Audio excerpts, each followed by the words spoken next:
going on, everybody? It's your boy Adam. It's once again chaos to come back. It's April 28th. It's April. Let me look. Check the. My bad. It's April 29th again. And I have to get ready pretty soon. This day is destroyed. I have to go on a 27-mile bike ride each way, a total of 54 miles. It could add up to more. It could be close to 60 by the time it's over. It's supposed to rain this afternoon, but stop raining before I leave. I'm going to look at a place. I'm going to have to shave the best I can. I'll get naked, I'll stand in the shower stall, I'll trim this off with the beard trimmer, and that's the best I'll be able to do. I'm going to look a little scruffy. This landlord stopped to tell me today that they're going to install a hot water heater tank tomorrow. And I'll be here all day tomorrow. So that'll be good. That I don't like when people are here coming in and out of the place without me being here. So I am completely full of anxiety right now. And I think I had a meeting this morning with my client, but he's also he's trying to move into being like a kind of a life coach, and I've worked with people like this in the past, and so I believe in what he's trying to do. We have differences of opinion about certain things, but that's okay. He's a really cool guy, really good guy. He told me some things today that made a lot of sense that I agree with. And he agrees with my standpoint of sometimes it's really hard to get your focus and to focus on the things that you want to bring into your life when you're constantly dealing with negativity. And so you've been watching these videos. There are two different ways I can approach this situation. I'm starting to have thoughts. A lot of everything that's going to happen in the next few days is going to hinge on what happens when I go on this bike ride today. And a lot of the anxiety that I'm feeling right now, and I know this, is reading too much into things that aren't actually there. Taking a little tiny nugget of something from somebody and turning it into something that's not truly there. I'm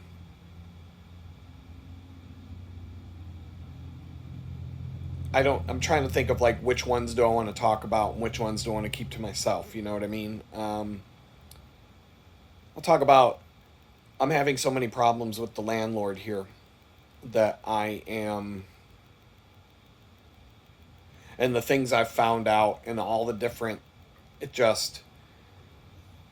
my anxiety is on edge because of the things I've learned. And I want to get out of here. But I was put in a tough spot on April 3rd. All of a sudden, I've got to try and scramble to get out of here at the end of the month. I don't even have a car to go look at places. I don't have the things that I need. Another place popped up out of the woodwork today that might be an option.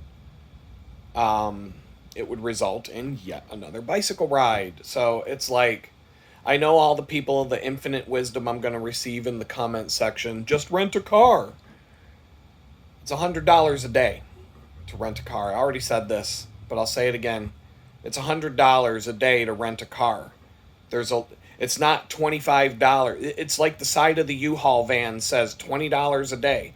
It's about $100 a day or more to rent that thing. It's advertising bullshit.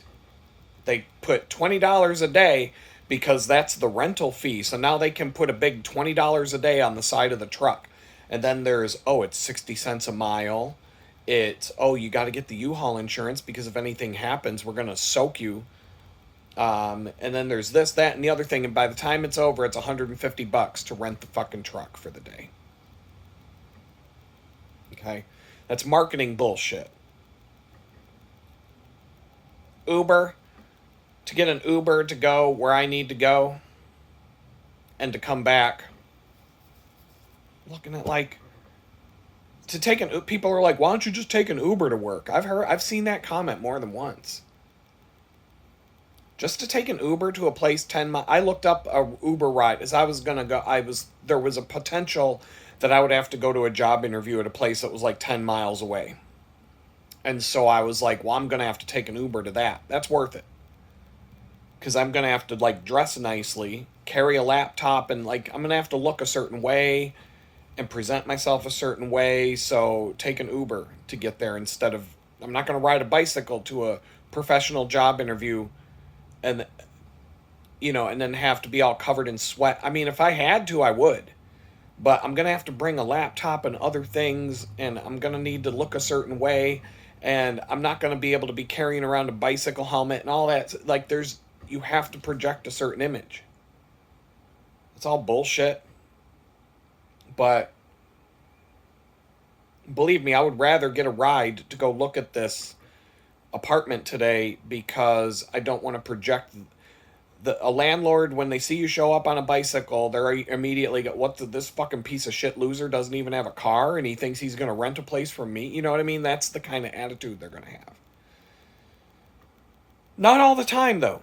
Not all the time. I've taken a couple of little tidbits that this landlord I'm going to look at. Do you ever get into like text messages with somebody, even a friend, and you start reading stuff into the text message that's not really there? You start projecting that this person has an attitude, or why is this person being such a dick to me, and the other person doesn't get it. I'll go back in my life to an ex-girlfriend. We were having we would get into text message arguments all the time about shit that wasn't there. And I got in a big fight. It was like a 3-day long argument because I said ha ha instead of he. Literally, H-A-H-A instead of H-E-H-E. Turned into a 3-day argument with an ex-girlfriend. I don't remember what triggered the original argument, other than it was something about she was looking for a job and something didn't go right, or something. I don't know exactly what we were talking about, but something to do with a job search that was going on. And I said something blah blah blah ha ha. And she, what the fuck do you mean ha ha? And it turned into this whole thing for 3 fucking days about how I'm a piece of shit because I said ha ha. But if you said he, everything would have been fine. But like, I didn't mean, I was like, the whole thing, I got this text message. If you had, see, when you say ha ha, that means you're laughing at me. But if you say he, that means you're laughing with me. There's a huge difference, mister. And all these things. And I'm like, holy fuck. What the hell are we even doing right now? And that's how that relationship was all the time. So it didn't last. It didn't last long. I mean, it just lasted it lasted a few months. That's a fucked up story, to be honest, but it was a few months long and then it was over.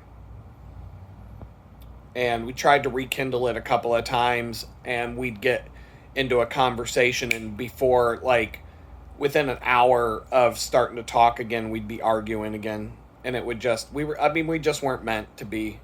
And that's fine. I don't have any hard feelings about the person.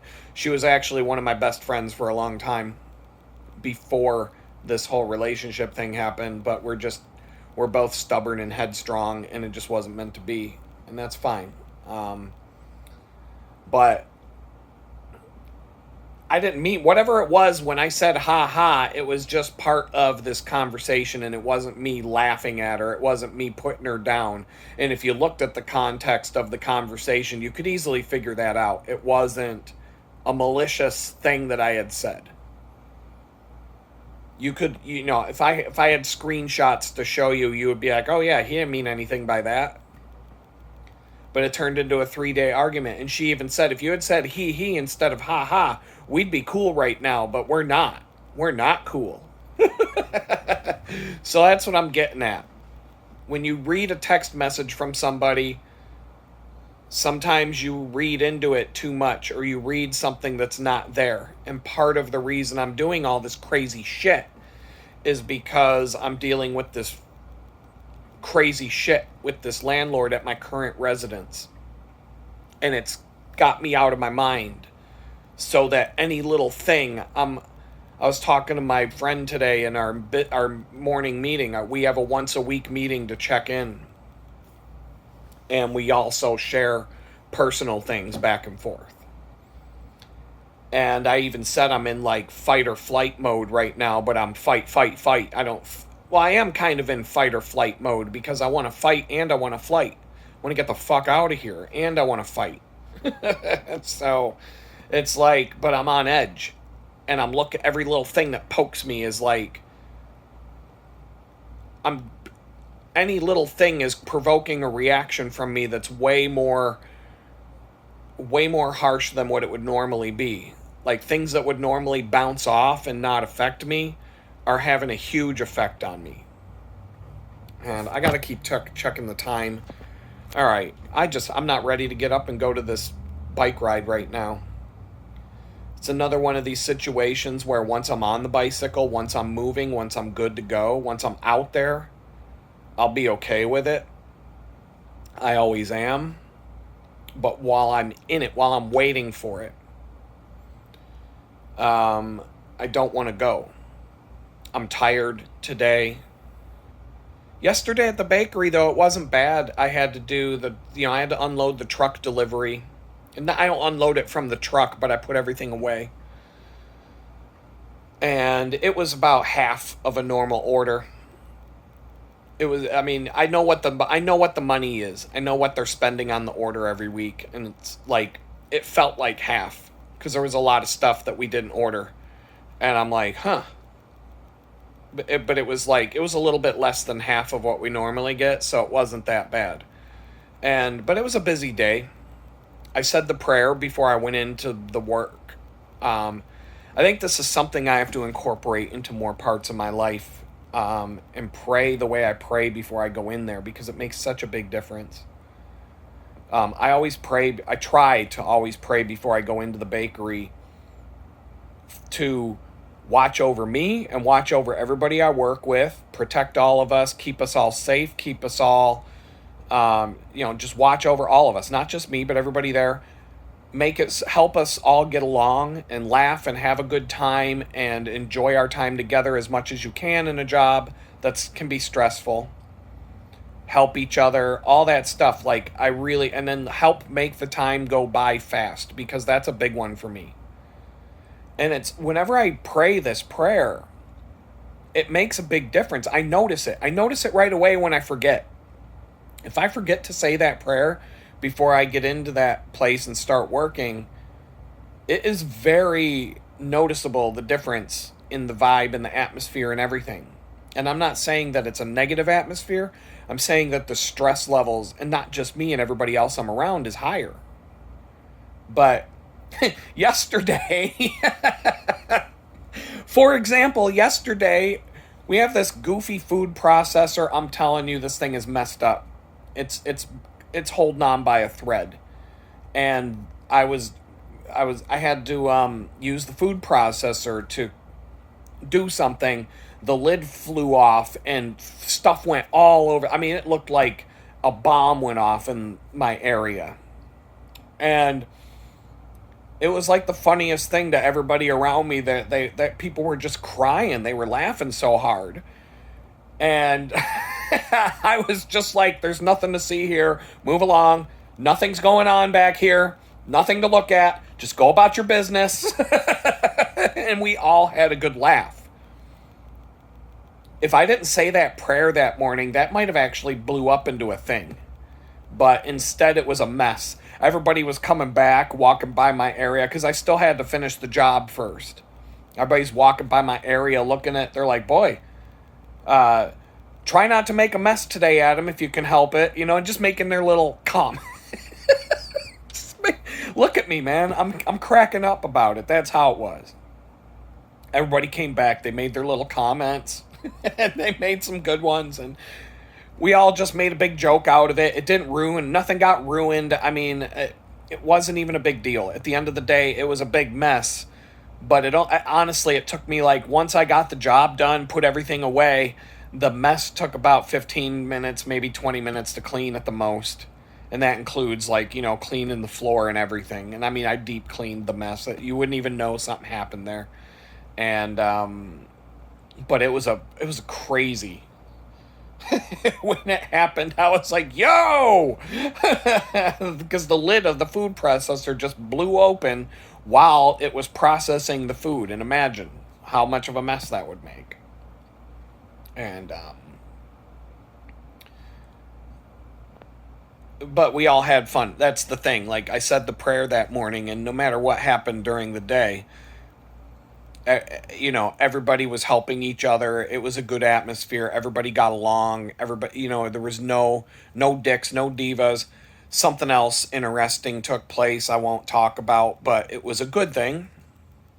And it was just like another thing that told me I'm surrounded by good people that I have respect for. And I think there's a lot of lessons that I'm getting out of working at this bakery, that you know, like, there are things that I'm learning, lessons from above. Every time I'm in there, there's like some sort of like lesson for the day, if you will, for me to learn. And so the bike ride home was chill. I did not try to, you know, I purposely did not hit the gas and keep the gas pedal to the floor, because I need to have energy for today. And so there's a couple of things, this landlord, that I'm going to look at a place to live. As much as I would love to get out of here, it's the 29th. Tomorrow is the last day of the month. So I would have to get electricity turned on. I'd have to get internet hooked up. I would need to pay the first and last, you know, first month's rent and security deposit. I would need to, I'd have to get a moving truck, and I'm probably going to have to move completely by myself. And so that, all of these things put together are daunting and stressful to think about, on top of everything else that's going on. And so I'm starting to resign to the fact that I might stay in this tiny house for another month and just give myself a month to make the transition. The landlord stopped over today to say he's going to fix the hot water tomorrow. I mean, how many times am I going to hear that one and believe it? You know what I mean? Like, at this point, I'm just like, whatever. I don't believe a word of it until it's done and fixed. But getting back to the anxiety, and talking it out with you guys is actually calming my anxiety down a little bit. As I sit here and explain that, like, I already know most of what I'm anxious about and getting worked up about are things that don't have basis in reality yet. Things that could happen, problems I could face, but are they? No. And how many times do I do this? There's times where I get on my bicycle and I start riding home, and I get some dumb thing in my head that I'm going to be facing when I get home, and it's not there when I get home. And I do have the ability to, one of the things that I do is to just say, stop, Adam. It's not real. Got to tell myself that it's not real. Because I've just been beat up so hard over the last year that around every corner, I'm waiting for the next attack to come. And then you get fixated in that mindset, and it's like you can't break it. It's so hard to break out of that mindset expecting an attack around every corner. Like, if, they say, and, the Bible even teaches this, you should pray as if you've already received what you're praying for when you pray. That's, and a lot of people equate that with like The Secret and all of that. But I have doubts. And those doubts come from the Bible itself. Not everybody who prays gets what they pray for. And not even that, to the level of a lot of people who follow God and do his bidding and walk the path get persecuted pretty hard for it.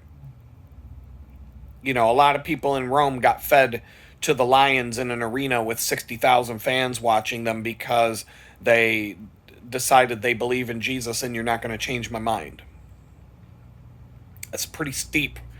That's a little bit worse than going to prison for 2 years over some mean tweets.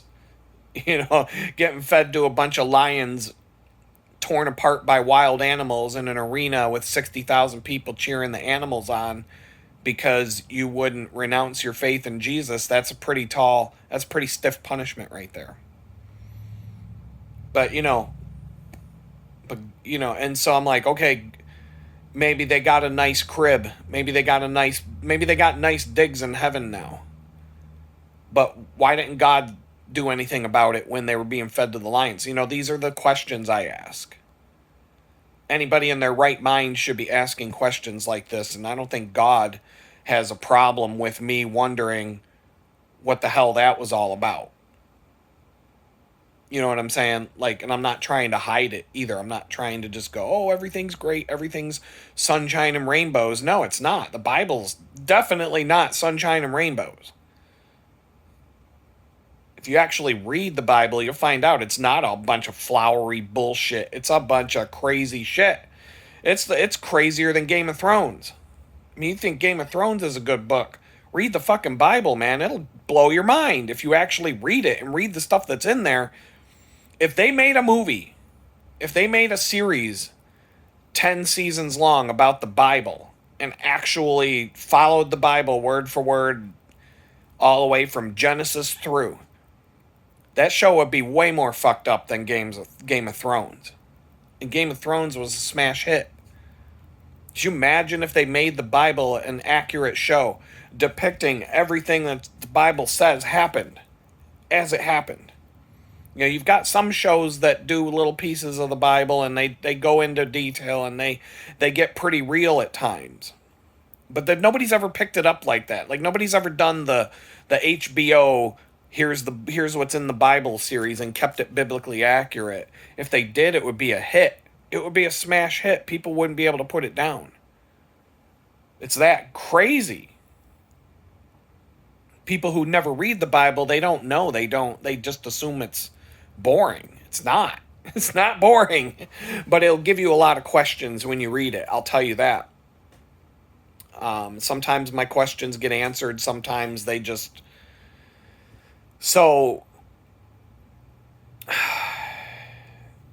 It's like, yeah, the Bible says this. The Bible does actually say that when you pray to God, pray with the faith that he's already answered your prayer. But if I prayed to God for a BMW right now in a mansion, even if I believe, like, I'm already talking about how I don't believe he would do it. You know what I'm saying? Like, how do I even get to that point? And, like, if God can do anything, why would he want to give me that? I just, there's so many factors involved here.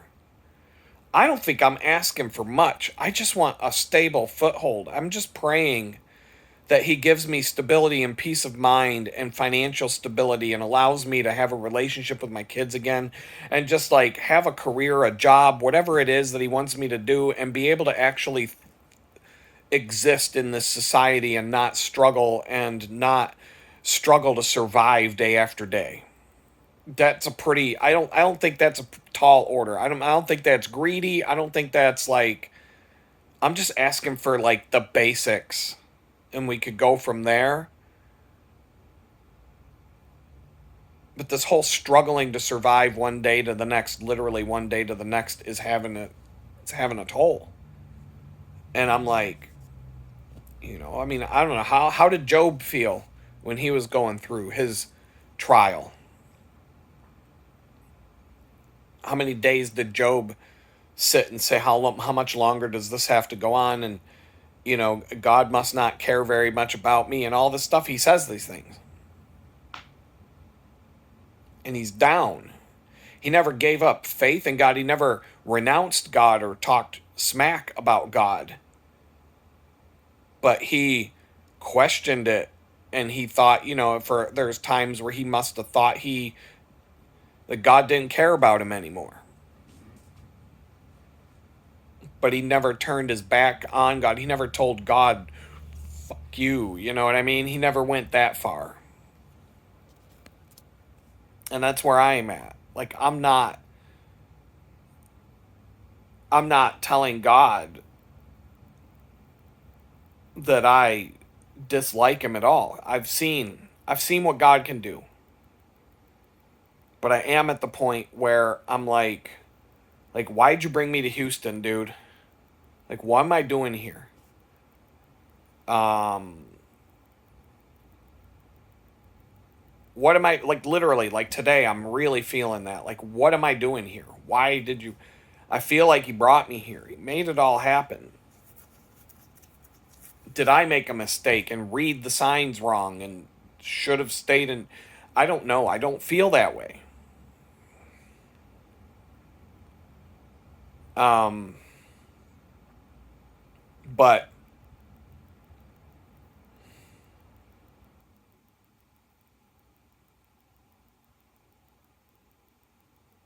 maybe things will be revealed in time that make sense, and it all clicks and it all comes together.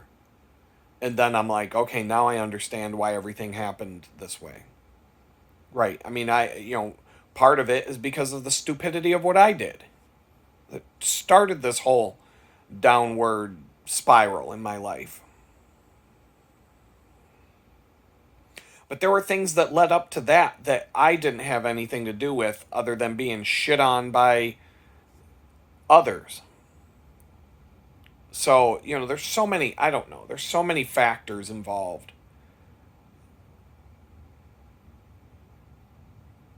But getting back to the point, I read things into text messages with this landlord I'm going to meet later.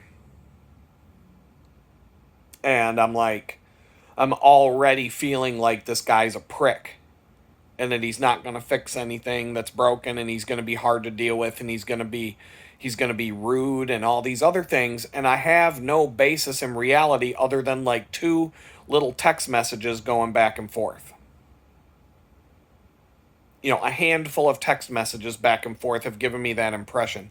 I copied and pasted the conversation into Grok, and I said, am I reading too much into this? Like, just to get that AI second opinion. And even Grok was like, I can understand why you feel that way because his tone is a certain way. And because of the fact that you're dealing with all this crap with your current landlord, your spidey sense is, he didn't say that, but your spidey sense is on a high level right now, so that any little thing is gonna sway your opinion. It's just like,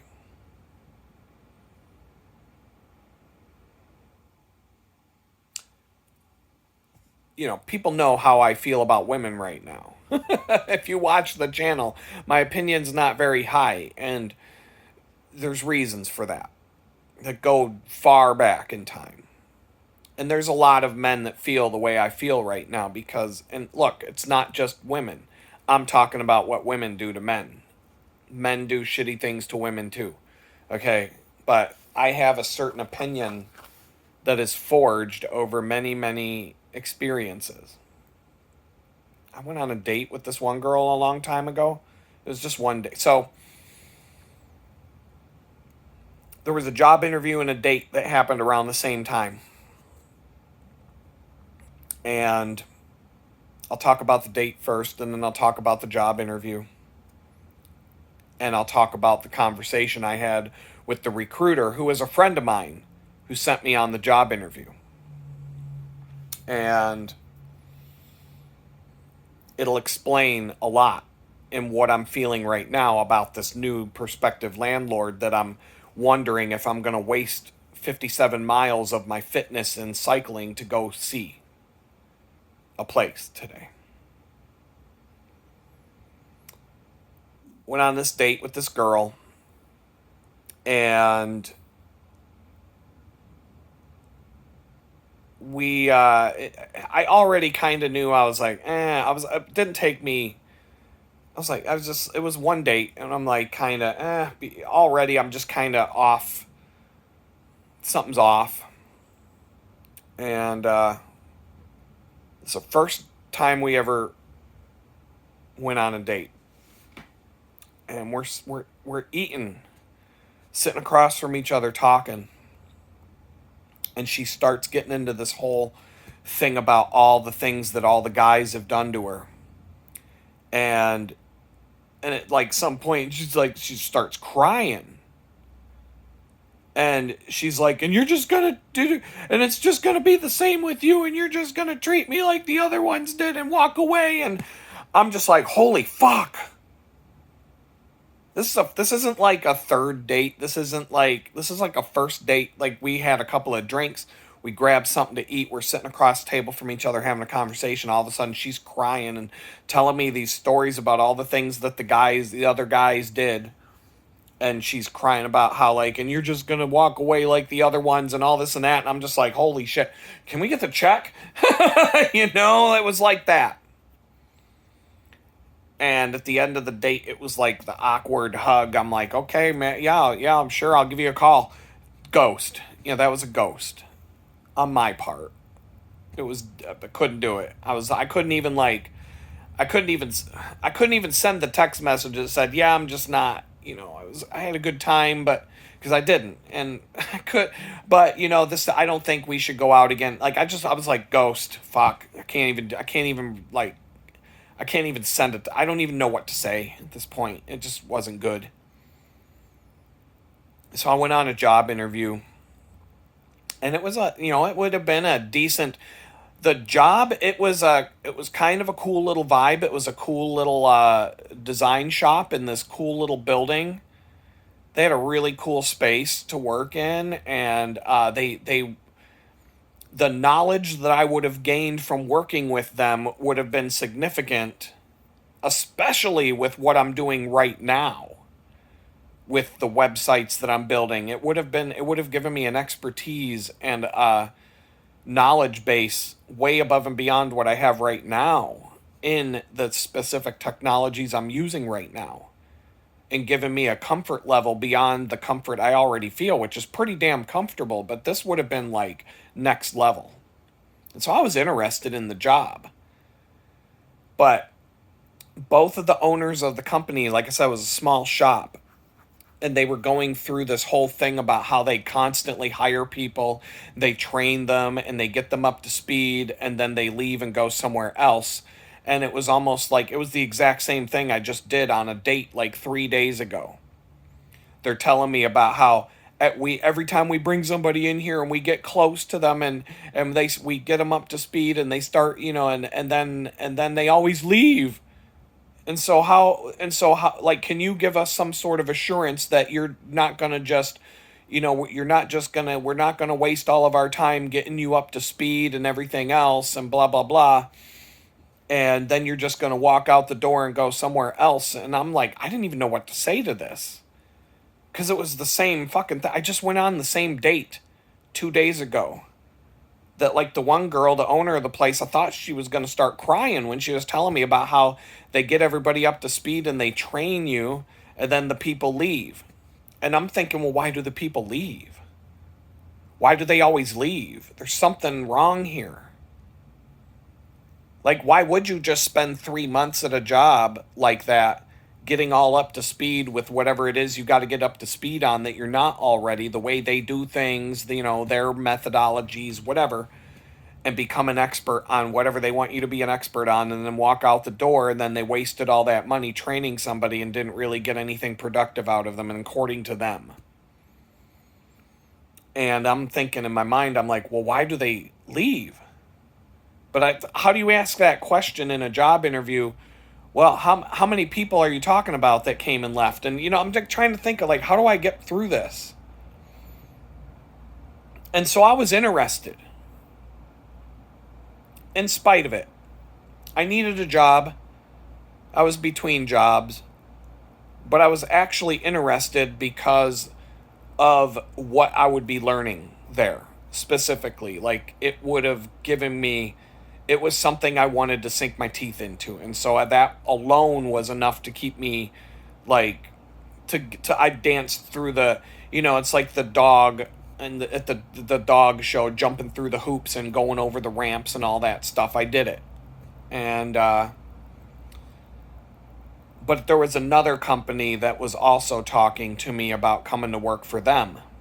And I was less interested in that job, but it would have paid more. And it would have been, there was like, it was a much, much bigger company, much more stable, so I thought, environment, and much more prestigious on my resume and all of that stuff. Well, anyway, this recruiter who sent me to both job interviews, she sent me to both of the interviews.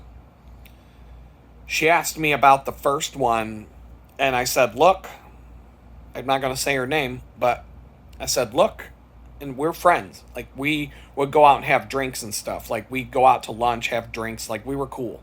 I'd known her for years, 10 years at this point. So I'm like, hey, the only way I can describe that job interview that you sent me on, and I told her about the date. I'm like, yeah, I went out on this date with this girl, and about halfway through the date, she's telling me about how all the men leave her and all the men do this and that, and then they walk away, and you're just going to be like the other men, so why should I even bother trying to get to know you and all this and that? And I'm just like, whoa, I just thought we were having drinks and getting something to eat. And I'm like, it was a first date. And I'm like, that's exactly what the interview was like that you sent me on. And she starts cracking up, laughing her ass off. She's like, oh my God, Adam, that's so crazy. And then I got into some details about, I'm like, yeah, because when I went on the interview, that all they did was talk about how they always get people in here, and then we get them trained, we get them up to speed, and then they always turn around and walk away. They always walk out the door. And I'm like, and me and the recruiter are like, well, Adam, why do they leave? And I'm like, I don't know. That's what I want to know. And she's like, she's like, I'm going to make my recommendation, but I think you've already made your choice. And I said, yeah, I think so too. Well, the offers hadn't come in yet. Well, she came back to me on the phone a couple days later. She's like, okay, Adam, I've got an offer from both places. They both want you. She's like, I can get you this much with them. I can get you this much with them. She goes, I know you're more interested in doing the work with that one company, but Adam, they were weird. And she's like, they need to understand that they own a business, and that's how business works. People come, people go, and it also makes me wonder, why can't they find somebody who stays? Is it because of the pay? It was less money. She's like, is it because of the pay, or is there something else going on there that people just after 3 months say, I'm not going to do this, and walk out? She's like, so I'm going to make my recommendation that you take this higher offer with this other company. I've got you both offers. They're both sitting here. You can take the one you want, but and I'm like, I already know. Just do it. Push the paperwork through. Let the other people know I'm good. Thanks, but no thanks, all that. You do what you do. And thank you for setting this up and all that. And then I started the new job a week later. And then there's whole stories that go with that. But that's kind of what I'm doing with this landlord that I'm going to see today. I'm like, all the other ones were so bad, and you're just going to be like the other ones. You're gonna be just like all the other ones who wouldn't fix the hot water when it broke. And I'm like, what the fuck are you doing, Adam? You gotta at least give this dude a chance. You gotta go meet him in person, shake his hand, go look at the place, ask a few questions, see how he is in person. Don't just read 2 fucking text messages and come to a conclusion before you even do this. And what if you go out there and you ride your bike and you go through all the hassle of it, and it turns out to be one of the best things you've done in years? And it puts to bed all these premonitions that you're having for really with very little evidence to back up any of it. Even Grok, the AI analysis of our conversation, was like, well, the Grok pointed out he didn't. I asked the guy like 3 questions and he wouldn't answer the questions. And his tone was very curt and very short and very like. And Grok explained that there could be 5 different reasons why, et cetera, et cetera. But, there's enough there to definitely trigger the thoughts that I'm having and to feel the way I'm feeling about it. There's definitely enough there to justify those concerns. Definitely. I went and looked at another place, and the woman was extremely friendly and extremely, like, very friendly in tone and everything else and accommodating and everything else. And then we had another conversation recently where she seemed a little bit flaky. And I was like, the flakiness, it's gonna turn me off right off the bat. Well, she had made a comment when I first went and looked at the place that they were getting better internet and that it was going to happen this week, and that was that week. And now it was 2 weeks later, and she was like talking about how, well, they hooked it up, but I have to sign all this paperwork and I haven't gotten around to it yet and blah, blah, blah. And I'm like, oh, okay. That was like the same kind of runaround I'm getting from my landlord. Well, the hot water, whatever, we'll get around to it. We'll fix it one of these days. We'll do this or we'll do that and it'll be okay. Maybe this, maybe that day. I don't know. We'll just drag our feet for 3 months and see how it goes. And so I cannot move into a place where I don't have internet for 3 months. Or the internet is so slow I can't have a Zoom meeting. Or the internet is so slow I can't upload a video or watch a video. So I crossed it off the list. When I called the fiber optic company that put the line in there, I got such a runaround and such a convoluted response from them, the actual internet company, that I was like, no, that put the cap. That was that sealed the deal in terms of me saying crossed it off my list. Because even the internet company couldn't give me a straight answer about whether I could get internet or not, and it shouldn't be that complicated. Plug cable into wall, turn on internet. Like, it's not that. If they already wired the area, it would basically be splitting a connection that already exists and running a split to another building. They should be able to do that without a problem, but it sounded like there was going to be a problem. And it was going to take months. And I'm like, nope, don't got months. Done. Crossed off.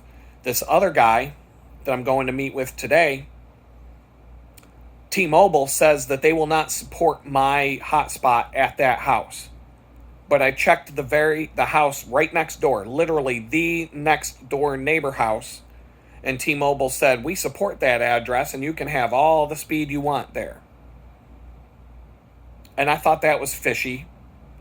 But when I called T-Mobile and I gave them both of the addresses, they can't give me a valid explanation why a wireless internet service provider will support me having a connection at this address, but 25, 30 feet away, they won't support it.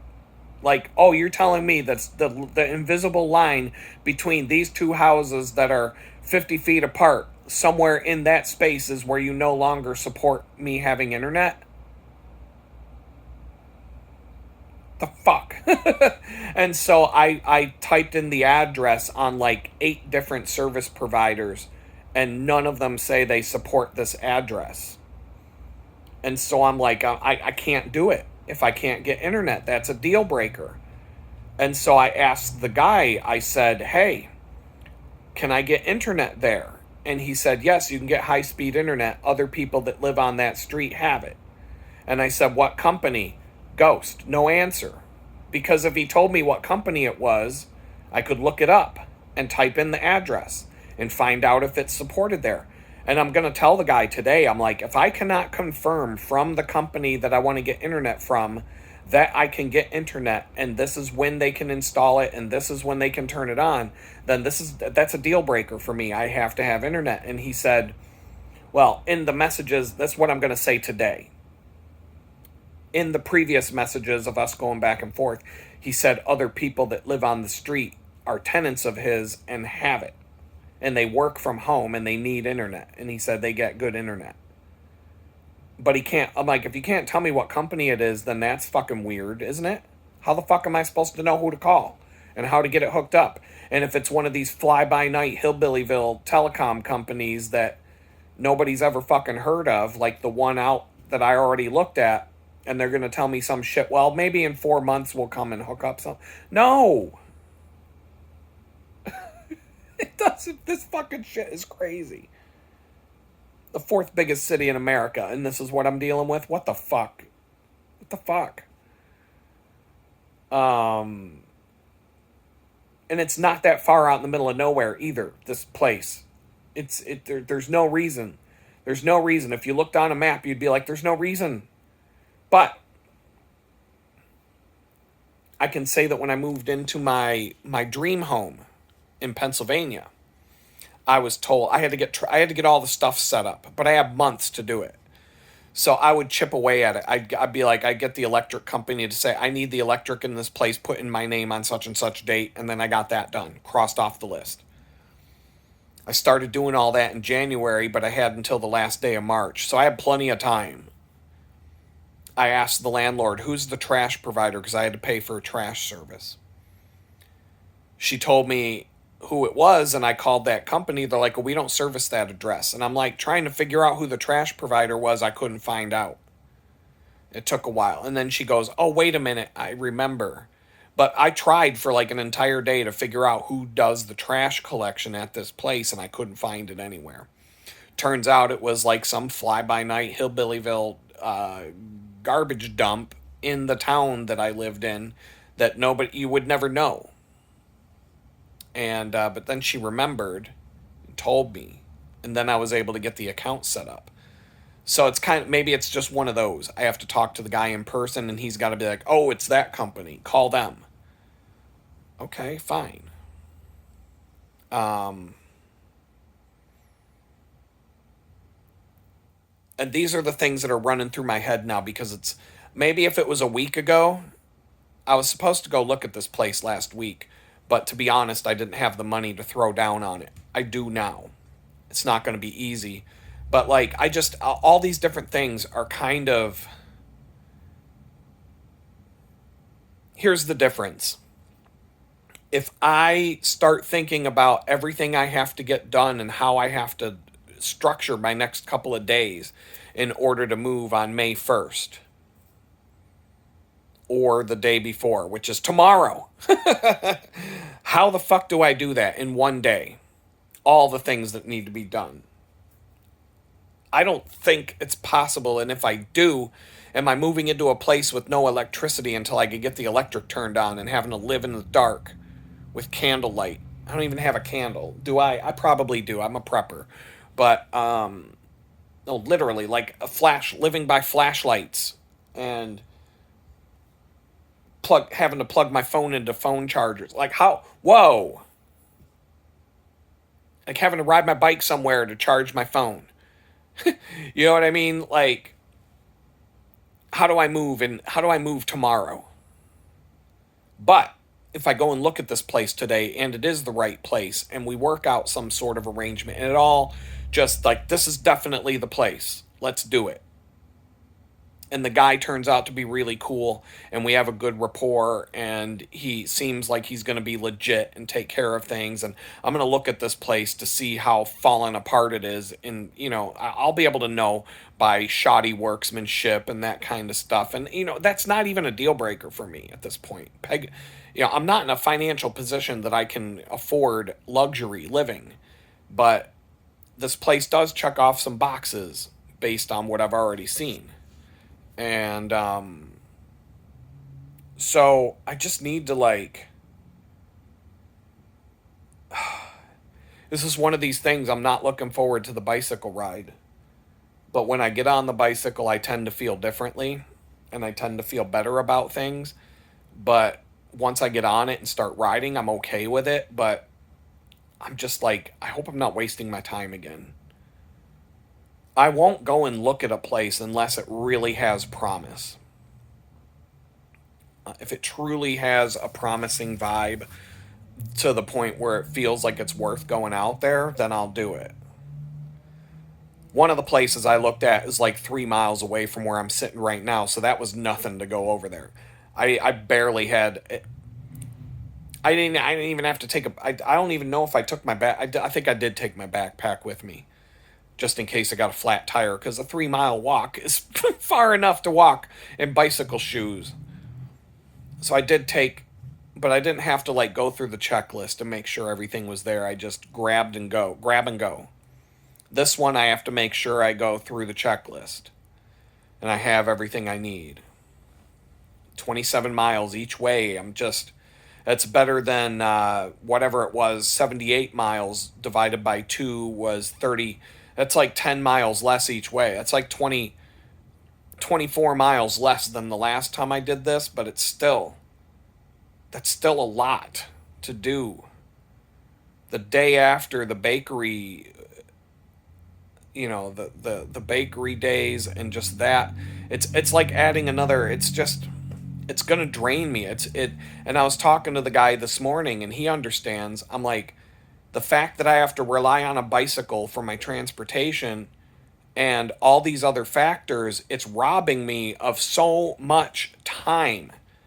I'm losing so much valuable time that could be put towards my life. But instead, I got to sit on a bicycle seat just to get somewhere. Like, this is literally like, this will be 5 or 6 hours of my life to do something that should normally take maybe 1 to 2 hours of my life. And the energy drain of going on a 54-mile bicycle ride is going to have a significant impact on tomorrow. And it's going to rob the 6 hours that it's taking out of my valuable time just to do the thing is 6 hours on its own. But then the energy drain and the fact that I'm not going to be able to focus tomorrow and I'm going to be tired and sore and broken and exhausted from this, that's going to rob me of maybe 8 more hours. So there's like, I could be losing 12 hours of my productive, like, I might be losing time to the point of, that might cost me 12 hours of my week in terms of lost time that could be put to better use just to go look at a place to move.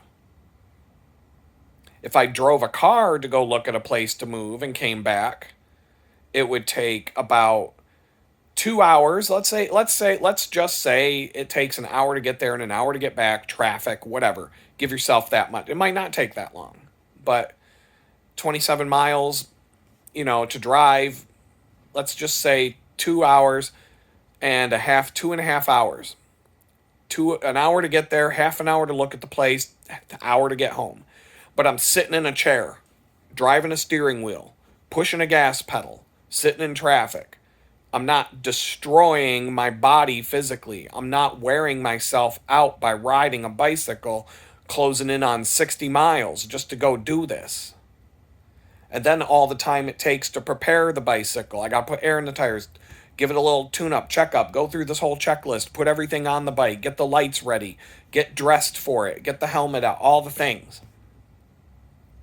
It is a and then how am I ever supposed to get to a point where I can afford to buy a car while I'm dealing with this crooked fucking scumbag career criminal landlord and all his bullshit, trying to find a new place to live, cycling back and forth to this bakery all the time? Where's the time? Where is the time left after all of this shit to even try and be productive and put a life? I had more time to be productive when I was fucking homeless than this shit show that I'm living right now. The only difference is on the positive side of the shit show, I have two solid bicycles that my range of my circumference of how I can do things. When I was in Jamestown, I was pretty much stuck to Jamestown. Going to Lakewood was about the farthest I could go. 5 miles each way was about the limit I had a 5 mile radius from the homeless shelter, and that everything I did in my life had to exist within that 5 mile radius because I had nobody who could give me a ride. I didn't have anything. There was nobody who could help me with anything. And I had to rely on my own 2 feet and walking everywhere.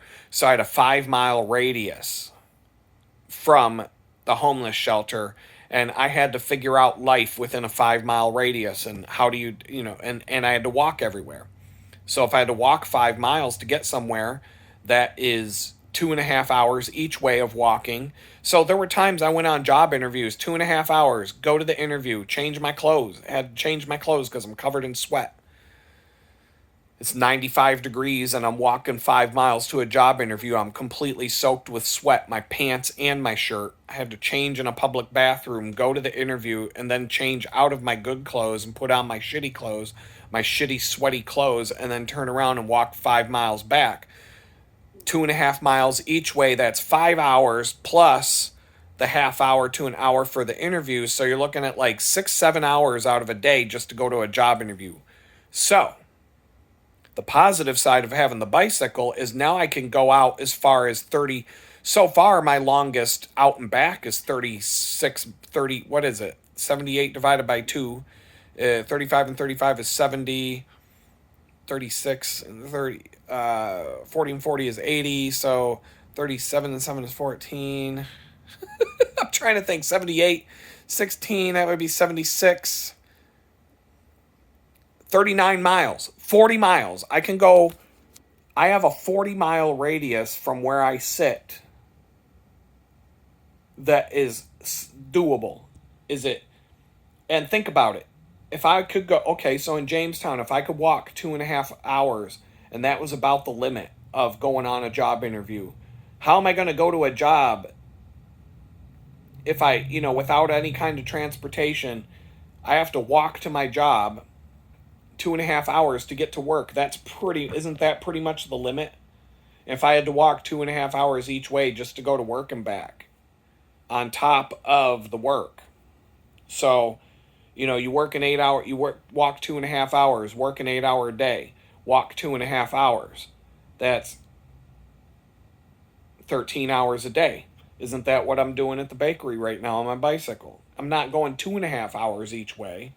But there's more preparation, and there's definitely walking. You can just grab your shit and go. Bicycling, you have to make sure you take what you need with you in case you get a flat tire or a mechanical issue 30 miles from home. What the fuck do? You're fucked. Especially if you got a bicycle. You can't just call an Uber and tell them you got a bicycle and you need to carry the bicycle home. Like, how do you know what I mean? That gets complicated. There's no public transportation here. There's nothing.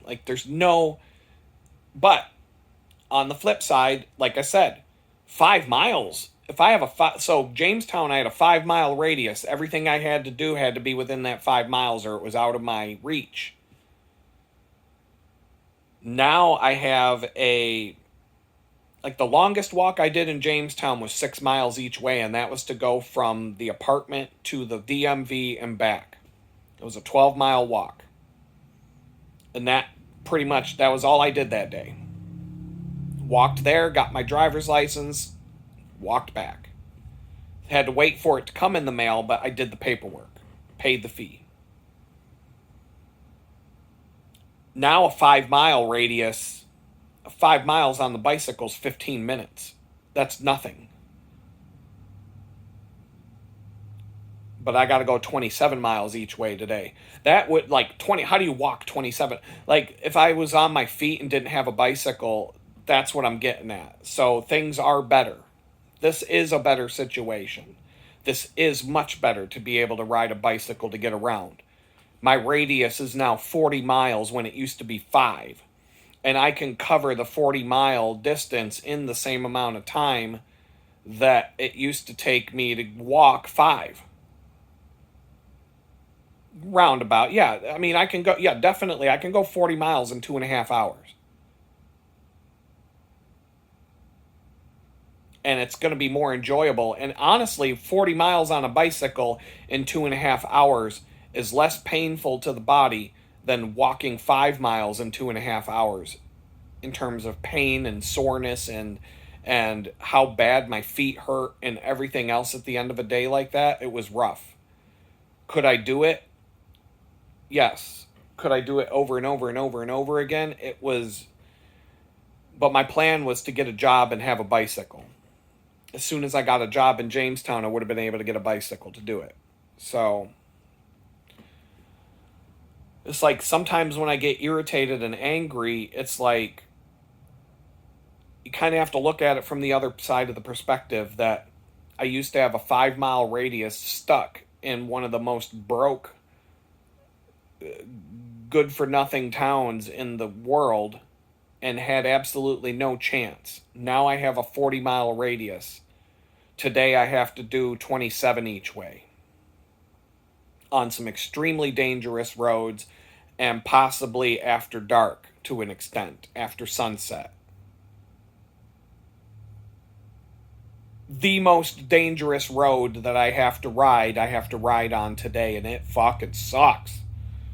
It is way beyond dangerous. It, like, I could be easily, every time I ride on this road, it's literally like sticking your head up above the trenches in World War I. You're just kiss your little cross that you wear around your neck and hope you don't get blown up when you stand up and run across the field where all the trees are gone because all the bombs and bullets blew the trees. There's no more. There used to be a forest. Now there's no trees. It's just a big field of mud and dead animals and dead people and barbed wire and poison gas and whatever else. That's what it feels like to ride on this road I got to ride on today. And I have to do it twice. But then again, now that I think about it, I'm like, oh, wait a minute. There is a way to cut some of the danger out. But it's bad. It's bad. So I'm not looking forward to this at all. I've got to get ready though. So I'm going to say peace out. We'll talk later.